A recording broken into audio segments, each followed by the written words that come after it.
Hello, it is Ryan, and I was on a flight the other day playing one of my favorite social spin slot games on ChumbaCasino.com. I looked over at the person sitting next to me, and you know what they were doing?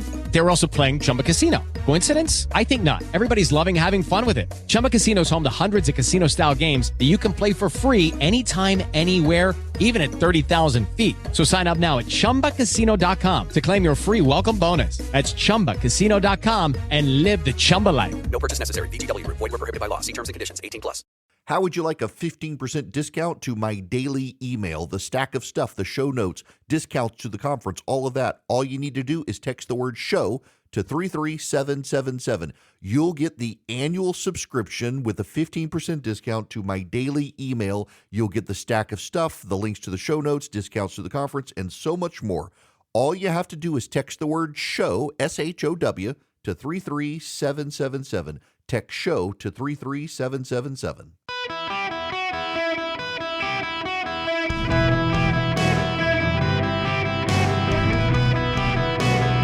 Welcome to the Eric Erickson Show podcast, Hour 2.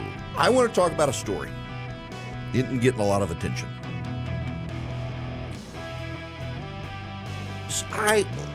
Let me back up for just a moment here.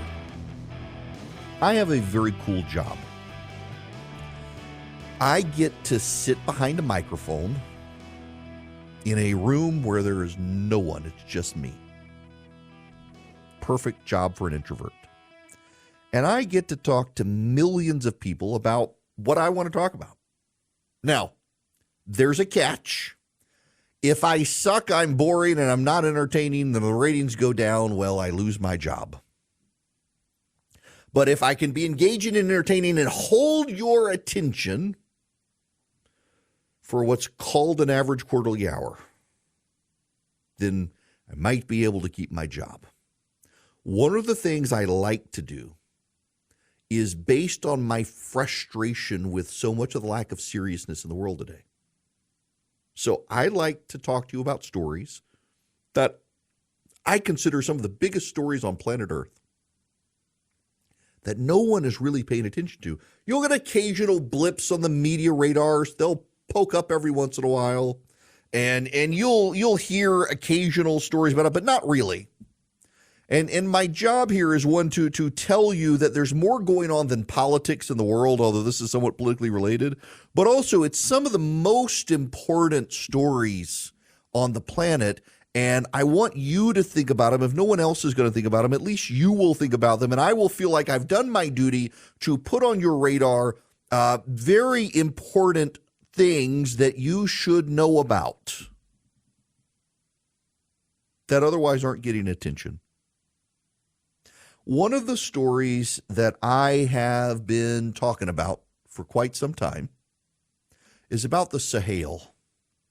That's the fancy way of saying the southern Sahara region of Africa. It stretches across roughly from Mauritania and Senegal all the way across to Eritrea, Djibouti, Ethiopia.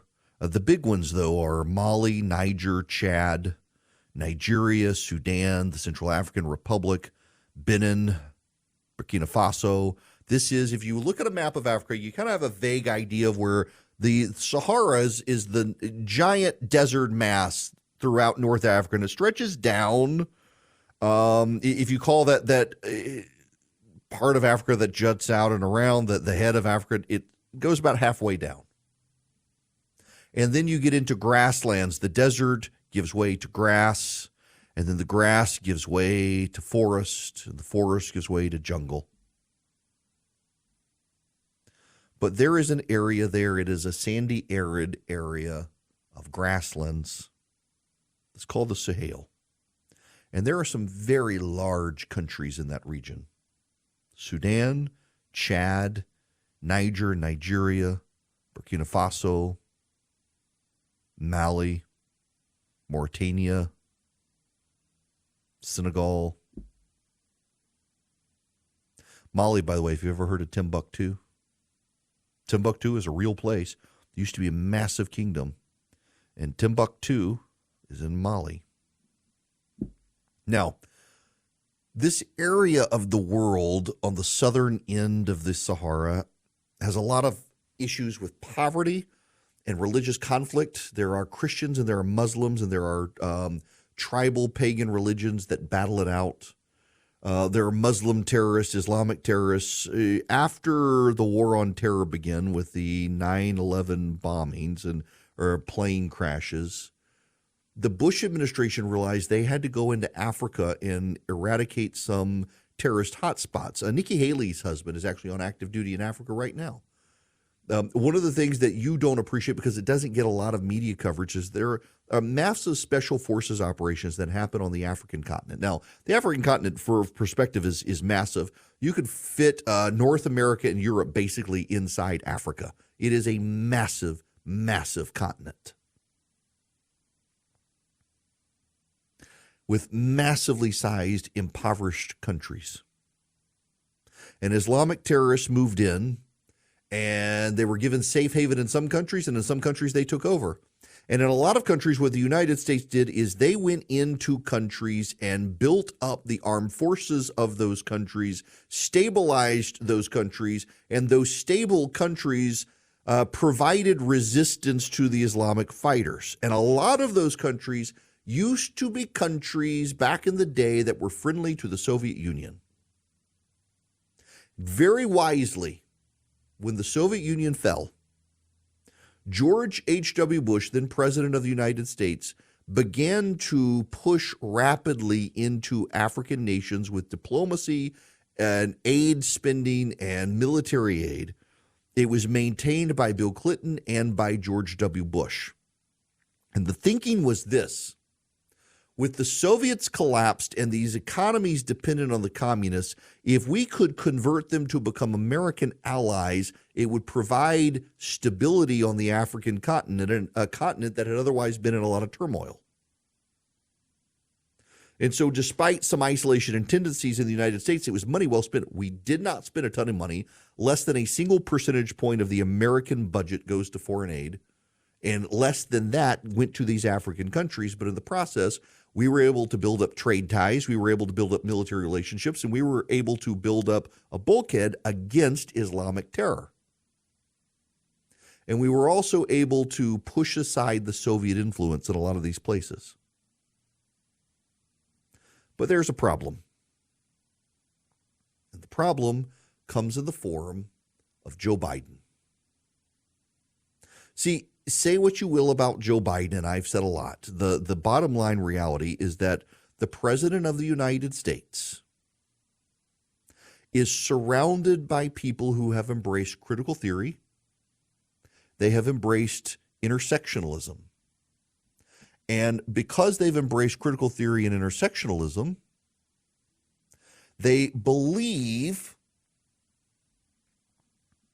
that the United States is bad, inherently bad, and that these countries are colonized countries and we should leave them alone. So the progressive wokes of the Biden administration have walked away from the African countries that we had been building goodwill towards and military relationships with, and guess who's come back to them? The Soviets, now in the form of Vladimir Putin and the Russians. Now, this is also very important because of the push by Western countries to get into batteries. Because guess what the Sahel region has a lot of? Mineral resources needed for batteries. So the wokes who want us all to drive battery-powered vehicles do not want us to have strategic ties to the Sahel region of Africa because we're colonizers and they're colonies. So they've made us get out and allowed the Russians back in. The Russians have partnered with the Islamic radicals to cause problems to the United States to disincentivize our engagement in these African countries. The Russians and the Wagner Group in particular have overturned a lot of these countries in military coups. And now guess what happens? With the head of Wagner killed by Vladimir Putin in that plane crash a while back, and the Wagner Group exiled to the African nations, and many Russians not wanting to go hang out in Africa, the Wagner Group is recruiting the African militaries to become part of the Wagner Group and expand their mercenary capabilities, and also let the Islamic radicals off the chain.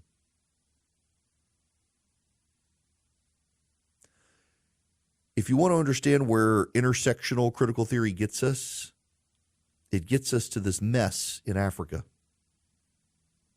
The wokes and progressives of the Biden administration won't engage with African countries because we're colonizers, and so it's bad for us to do anything with them. They want us to be behind in energy policy and dependent on China for rare earth minerals. So the Chinese and the Russians are buying up the mines and in some cases just taking them over. They're not even buying them. And now we're dependent on China and Russia for our national security and our energy future. And the wokes love that. The wokes love that we're dependent on Russia and China for our energy security. They love that we're dependent on terrorists for our energy security because the colonizer has his comeuppance. And the reality is they put us behind on our national security. It is genuinely insane what this administration is doing. That, you know, remember PEPFAR. PEPFAR is actually a great program. PEPFAR is a good program that has helped wipe out AIDS in Africa. It was a program that the Bush administration put in place with the support of evangelicals, you should notice. It's very funny to watch Republicans turn on PEPFAR because the Democrats have been promoting it, completely ignorant of its history, that PEPFAR was actually a program put forward by the Bush administration with the support of evangelicals that was fought by the Democrats. The Democrats hated the idea of the program, and it turned out the program was radically successful, so much so that the Democrats have been converted to its worthwhile, even if they don't like aspects of it. But because the Democrats now like it, the Republicans are like, well, screw PEPFAR, we should get rid of it. It's one of the wildest role reversals I've ever seen in public policy. Because Democrats now like something Republicans came up with, the Republicans now hate a highly successful program they came up with.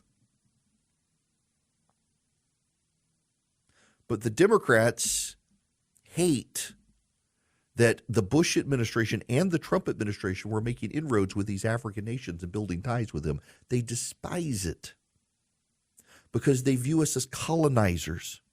And because they view us in some way as colonizers, they believe that the programs themselves should be eradicated.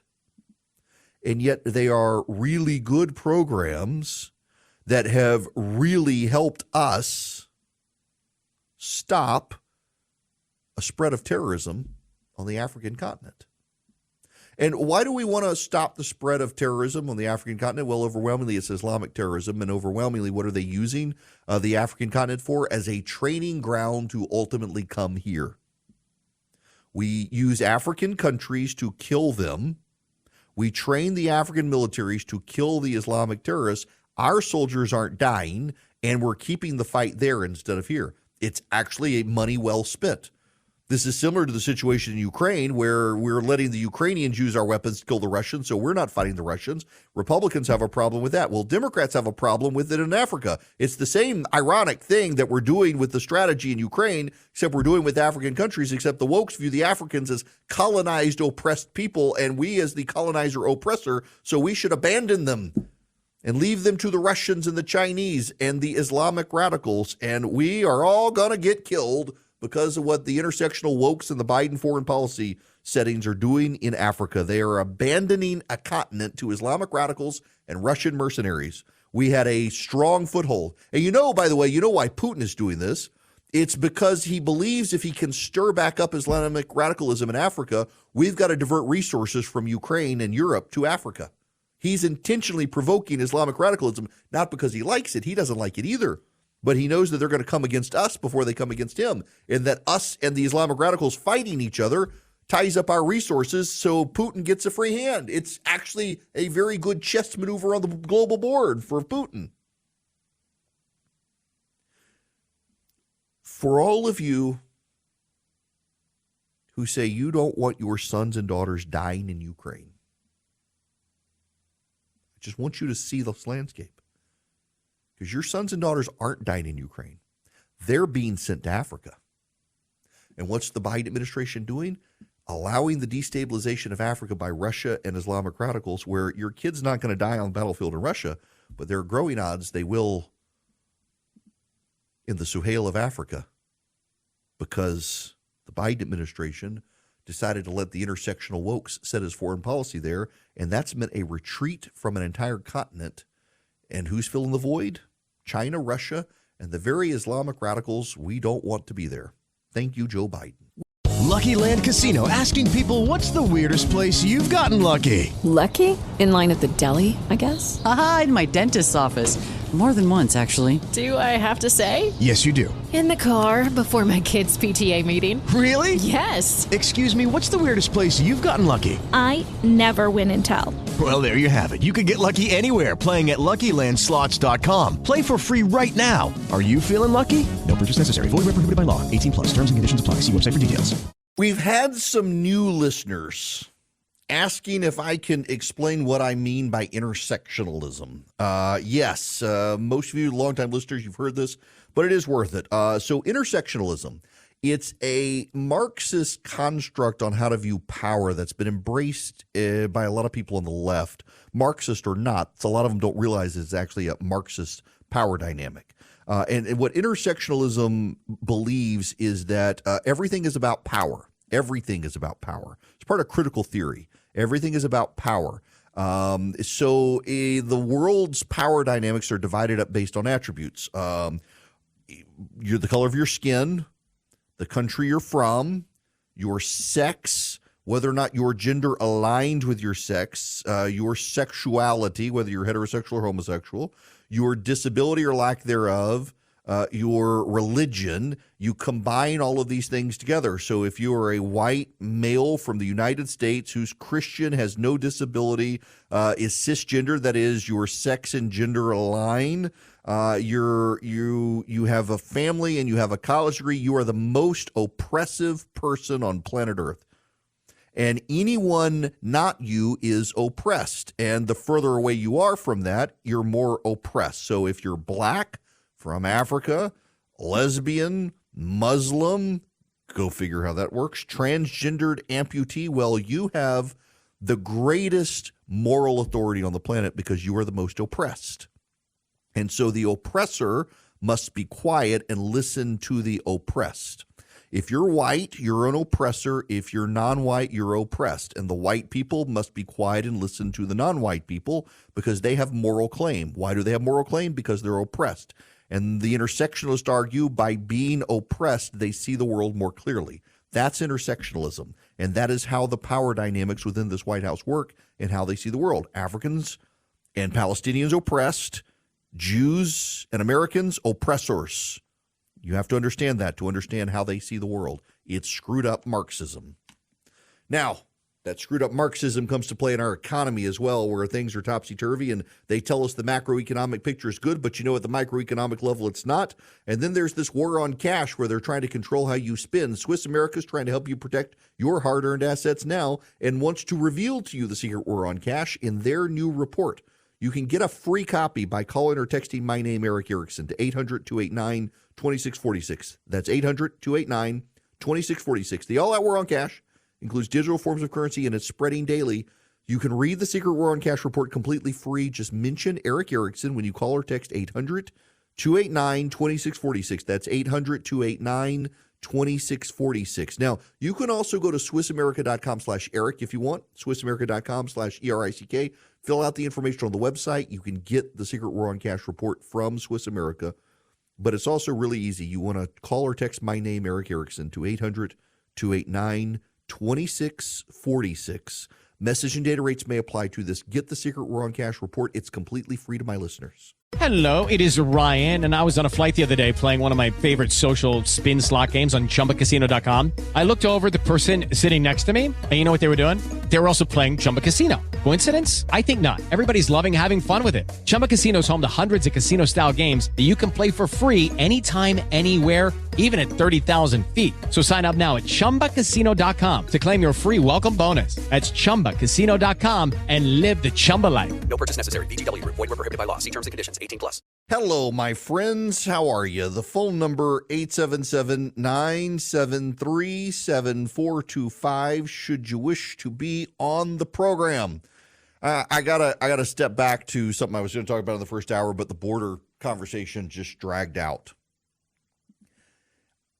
I know some of y'all, you're skeptical of the polling, but it's the only data we have to really assess the race, and thus far in the primaries, it's actually been pretty good. So I'm rolling with it. But here's the problem. Before you turn me off, just listen to this. The Democrats believe the polling. Whether you do or not, Democrats believe the polling, and they're choosing to ignore the data. This is part of the problem. And I wrote part of the problem with being in the bubble, and I wrote about this morning. This is my morning email before the show notes, so you can text data to 33777, subscribe. The Democrats are in such a bubble, they're not willing to listen to the American public. The Democrats, cannot conceive of Donald Trump winning in November. They didn't in 2016 either. Remember, Hillary Clinton actually moved resources in the primaries in 2016 to help Trump get the GOP nomination because she was convinced he would be the easiest one to beat. And look what happened. I mean, to this day, they can't honestly assess how terrible Clinton was as a candidate. They had to blame Russia when it wasn't Russia spinning a few ads on Facebook that did it. It was the Clinton campaign. They were terrible. They thought the whole world would be like Brooklyn. Wrong. The Democrats have a real and serious problem, and it is this, in a nutshell. Donald Trump can and probably will be elected president in November. Let me say this again. Granted, we're in early February. Events change things. The data can change. Some of the polling has shifted. But Donald Trump can and very well will become president of the United States in November. And the Democrats cannot conceive of it happening, which is one of the very reasons it will happen. They're not listening to the American public.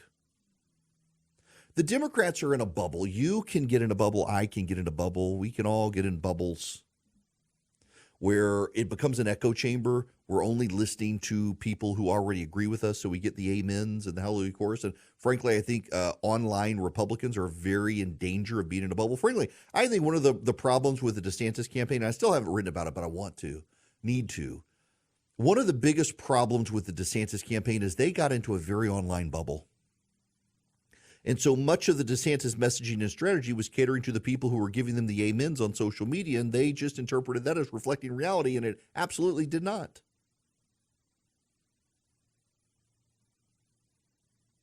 It's easy to get in a bubble.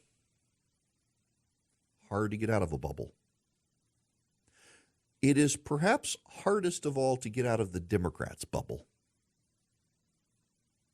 Because who's in the bubble with the Democrats? The media. CNN announced this morning they're getting rid of Phil Mattingly from their morning show. I'm a big Phil fan, by the way. I like Phil a lot. He's a super nice guy, a straight shooter. He may be an Ohio State fan, but I try not to hold that one against him. I kid. Got a lot of Ohio State listeners. I'm sorry, the Ohio State. He's a good dude. Was their White House correspondent, moved to the anchor's chair. Young, energetic, plays it straight. I like him. They're bringing Jim Acosta in for a daily show on CNN. They're just going to go MSNBC Light if they're bringing Acosta in, and that's part of the problem. Who's in the bubble? It's people like Acosta. They're all in this bubble with the Democrats. They all hate Donald Trump. Even the members of the media in this bubble, they hate Donald Trump. They cannot conceive of anyone voting for Donald Trump. They do not know anyone voting for Donald Trump. They despise anyone who might consider voting for Donald Trump, and therefore they shut out any contrarian views, and those contrarian views sometimes turn out to be right. The data is screaming at the Democrats. The data is screaming, or I'm sorry, the data are screaming. It's plural, Mr. Erickson. You can hear it. Let me blow your mind. This is wild. This is wild. This is going to hurt your head a little bit when you hear it. So just listen to me say it. I'm going to say it twice so that you understand my point, and then I'll explain it to you because you need to understand this point. More Americans believe Joe Biden is doing a good job as president than want him to run for re-election. Said a little less brain itching. There are more Americans who think Joe Biden is doing a good job than there are Americans who want him to run for re-election. Now, You're thinking, how are there more? Because you're thinking majority. No, no, no, no, no. 41% of Americans think Joe Biden is doing a good job, according to NBC News. 41% of Americans think Joe Biden's doing a good job. Only 38% in the same poll want him to run for re-election. So you can say within the margin of error, but the numbers are striking. Fewer people want him to run for office than think he's doing a good job. And even then, that's not a large number. In your casual conversations with your Democratic friends, if you have them, you know age comes up. They may say, well, Trump's old too, but that's an acknowledgement that Joe Biden is old.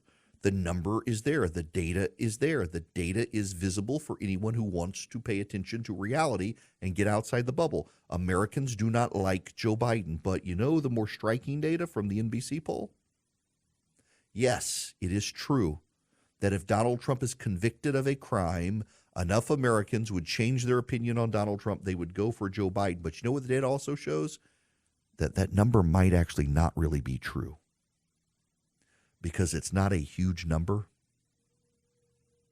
And some of those, when asked other questions, the answers to those questions begin to present as people who are telling you they'll switch to Biden because they expect that that's the answer you want, and they're too ashamed to admit they'd stick with Trump. Remember, Donald Trump tends to outperform his polling, and the reason Donald Trump tends to outperform his polling is because there is an entire orchestrated campaign to get people to be ashamed of supporting Donald Trump.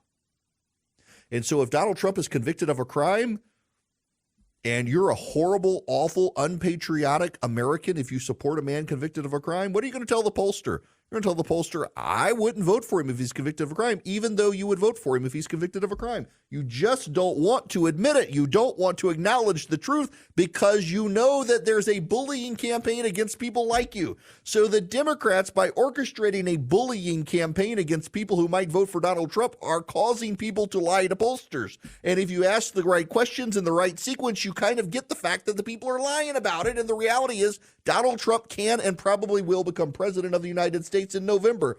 You know where he's gaining votes? Young black men and Hispanic voters, not just men.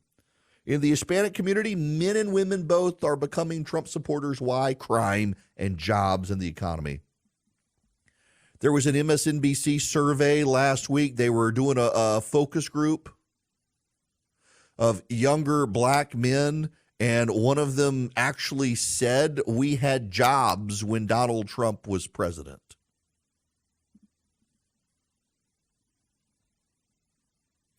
For all the good news about the economy right now and the macroeconomic picture and the relative rate of employment, you know one of the big issues with the relative rate of employment? It's people working multiple part-time jobs to make ends meet. So they're not getting benefits. They're making money to make ends meet. They're classified as having a full-time job when really it's part-time jobs. And people were working full-time jobs and making ends meet when Donald Trump was president. The Democrats have worked themselves into this bubble. And the press is so far in the bubble as well. They themselves they can't understand. Americans are screaming at them. All the data flashes red for Democrats that you have massive problems. And what they say is, yeah, there are problems, but they're manageable and Trump can't win. I can't tell you the number of Democrats that I encounter who just tell me flat out Trump can't win. You said the same thing in 2016, and you've justified your answer by claiming mythologically that it was the Russians who stole the election, despite all the evidence to the contrary that it was Hillary Clinton and her terrible campaign. You know what this race reminds me of? I've said this before, but let's jump into the Wayback Machine. The 2024 presidential race reminds me of the 1992 presidential race, but the parties are reversed. In 1992, the macroeconomic picture in this country had changed, and economically, the country was roaring back to life after a recession, a post-war recession after the Gulf War, and the country was roaring back to life. All the economic metrics had improved. The rate of growth in the country was up, layoffs were down, joblessness had declined, full unemployment was on the horizon, people's wages were exceeding inflation, people were back to work. Everything was good, but at the macroeconomic level, people still didn't feel it. Their kids still didn't have jobs. Their neighbors didn't have jobs. Yes, people were starting to go back to work, but they were struggling to get back ahead. They felt like they had fallen behind and it was going to take too long to get ahead. And the Bush administration, the George H.W. Bush administration, and their pundits and prognosticators and editorial columnists were all screaming at people, you don't know how good it is. The economy is roaring. The macroeconomic picture is wonderful, and that's going to trickle down to you. You have no idea how good you have it. And then, the Republicans became convinced with the macroeconomic picture improving, the Democrats had nominated a draft-dodging pothead with woman issues from a trailer park in Arkansas. And no American in their right mind would vote for a draft-dodging pothead with woman issues from a trailer park in Arkansas. And how did that go for you Republicans? Now in 2024, the Democrats tell us the macroeconomic picture is fantastic. All the talking heads in the media say, why are people so upset and ungrateful? The economy's doing so well. Look at all the data.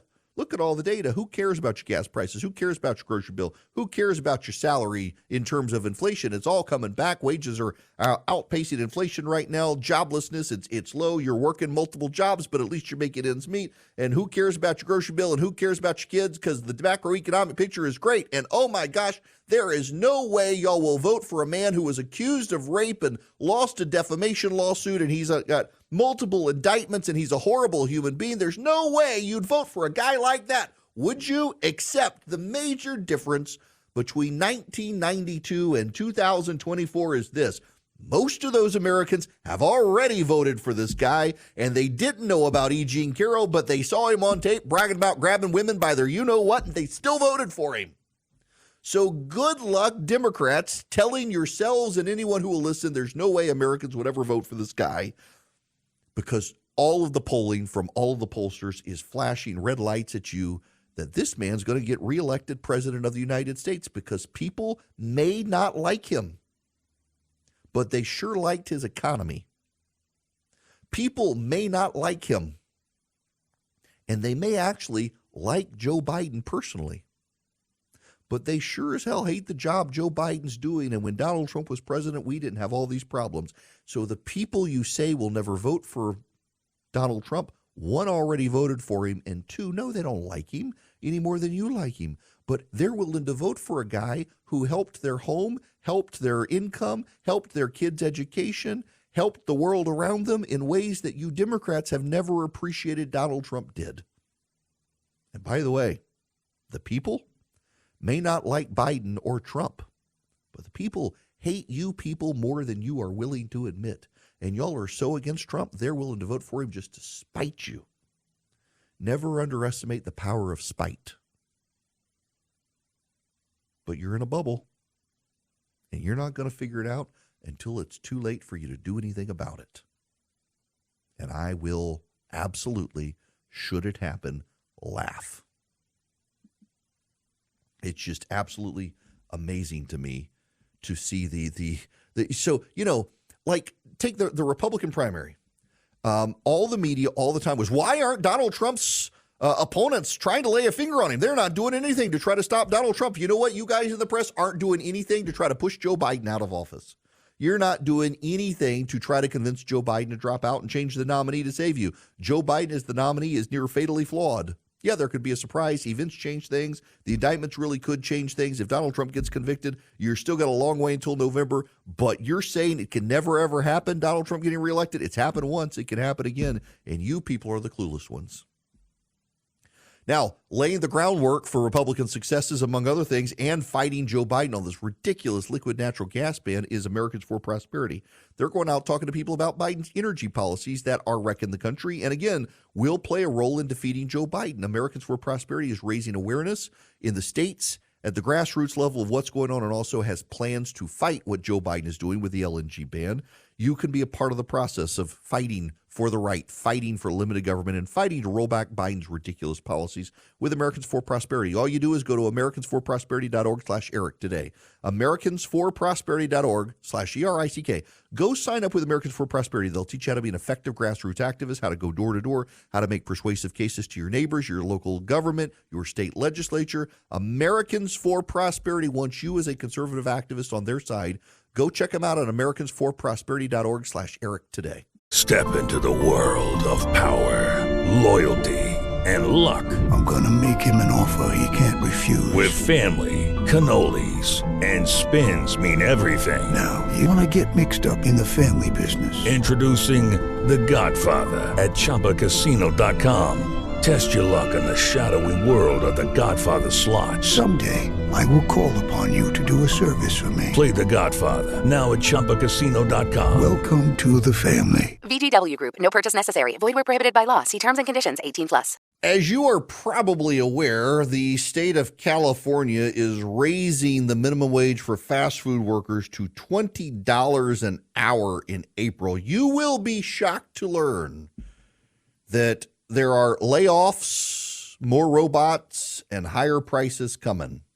From the Wall Street Journal, it's a 25% increase from the state's broader $16 an hour minimum wage. Restaurants, including McDonald's, Chipotle, Jack in the Box, and others, say they're going to raise prices in California as a result. Some McDonald's franchisees are estimating hundreds of thousands of dollars per restaurant in added labor costs. Everyone's going to play more. Chipotle raised its menu prices 4 times in the past 2 years and expects to raise it even more. And a lot of them are switching to automation, robots, kiosks for ordering, and getting rid of delivery food drivers, relying more on DoorDash, things like that. It's actually hurting the economy. People never think about these things. It sounds so good. Let's raise people's wages with the minimum wage law. But the ramifications, it hurts the poor. It hurts the middle class. And it actually hurts the worker. Because as much as the progressives want to believe that everyone's going to get $20 an hour for work, a lot of them are going to lose their jobs because the companies can't afford it. They have to make a profit. Why do they have to make a profit? Because they are a private business that makes a profit. As a reward for those who took the risk on opening the business, they get the profit, oftentimes poured a lot of the profit back into the business. The left fundamentally has no appreciation for that. Burger King is going to install digital ordering kiosks with California as a key focus. And then one franchise of a new company says it's going to pause expanding franchises in California because economically they won't be able to meet their metrics. Good job, California. Good job. I'm sure you'll sleep well at night knowing all these people are suddenly going to not have jobs and the poor are going to pay more to eat there. It is Ryan here, and I have a question for you. What do you do when you win? Like, are you a fist pumper, a woohooer, a hand clapper, a high fiver? I kind of like the high five, but if you want to hone in on those winning moves, check out Chumba Casino. At ChumbaCasino.com, choose from hundreds of social casino-style games for your chance to redeem serious cash prizes. There are new game releases weekly, plus free daily bonuses, so don't wait. Start having the most fun ever at ChumbaCasino.com. No purchase necessary. VGW Group. Void where prohibited by law. See terms and conditions. 18+.